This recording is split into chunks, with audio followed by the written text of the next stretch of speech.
The latest Rabobank Rural Confidence Survey has found farmer confidence remains at near record highs. The survey of about 450 farmers earlier this month found just under half now expected the broader agri-economy to improve over the next year, while most others expected conditions to stay the same. Here's Chief Executive Todd Charteris. Second highest net reading across the past decade, so really pleasing to see. And since the last survey, we've had Fonterra come out and announce a record opening farm gate price for the coming season at $10. So that certainly underpins some confidence there. But we've also seen prices for beef and sheep meat products also really high. But concerns are growing about the financial future of meat processing plants as the number of livestock being slaughtered keeps dropping. Nearly 1 million fewer lambs have been processed this year compared to last. Here's Richard McColl from the Meat Industry Association. We've seen a reduced cow kill over the last sort of period. We would normally expect a larger and more demand on their capacity, but given the higher milk payouts, dairy farmers have milked them through. The supplementary feed has made it economical to do that with the higher payments, and we're seeing some retention there as well for potential rebuild in that herd for next season. So, I guess our members at the moment are out there assessing the impact the reduced numbers are having on their operations, what that means for them commercially. Meanwhile, Federated Farmers is urging wool farmers to stop cutting corners when they grade their wool.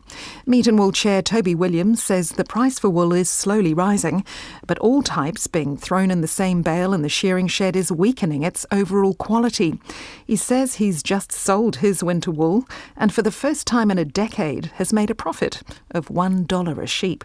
More good news for wool, and Wools of New Zealand has secured a new supply deal with a Chinese textiles company. Chief Executive John McWhirter says it'll result in substantial business back here. Sarbozzi is a producer of rugs. They wanted to co-brand their product with our brand, committing themselves to New Zealand wool. One of the exciting things about their business plan is they're looking to triple their business. That's a shift from synthetics to wool, which means that their demand for wool will grow. In other international deals, a new halal agreement with Indonesia also promises new opportunities for New Zealand farmers. Agriculture and Trade Minister Todd McClay says Indonesia is an important growth market for dairy and meat products, worth over $1.1 billion in exports last year. Bulk exports of New Zealand wine have overtaken bottled wine exports for the first time. Wine companies are choosing the cheaper bulk alternative sent out of the country in bladders, and wineries are capping grape yields to balance out high supply with weaker global demand. New figures for the Ministry for Primary Industries show the export value is forecast to drop as a result, down 1% to $2 billion to June 2025, despite volumes up 4%.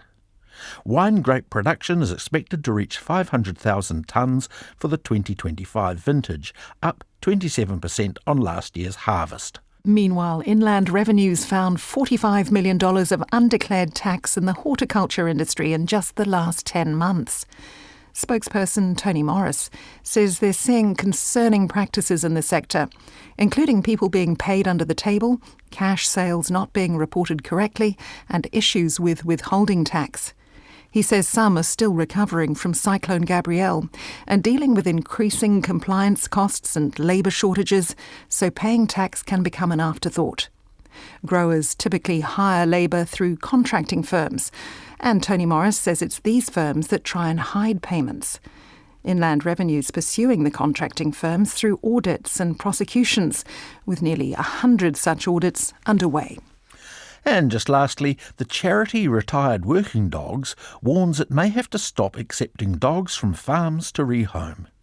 President Marie-Claire Andrews says there's a consistent supply of old working dogs, but finding their forever homes is getting harder with fewer adoptions. We're getting consistently about 500 or so listed with us from the farmers. The challenge that we've got, though, is our foster homes are full, and we've slowed down over the last few months in being able to actually rehome them. I think that's probably cost of living increases for people, just a bit of stress on the home front.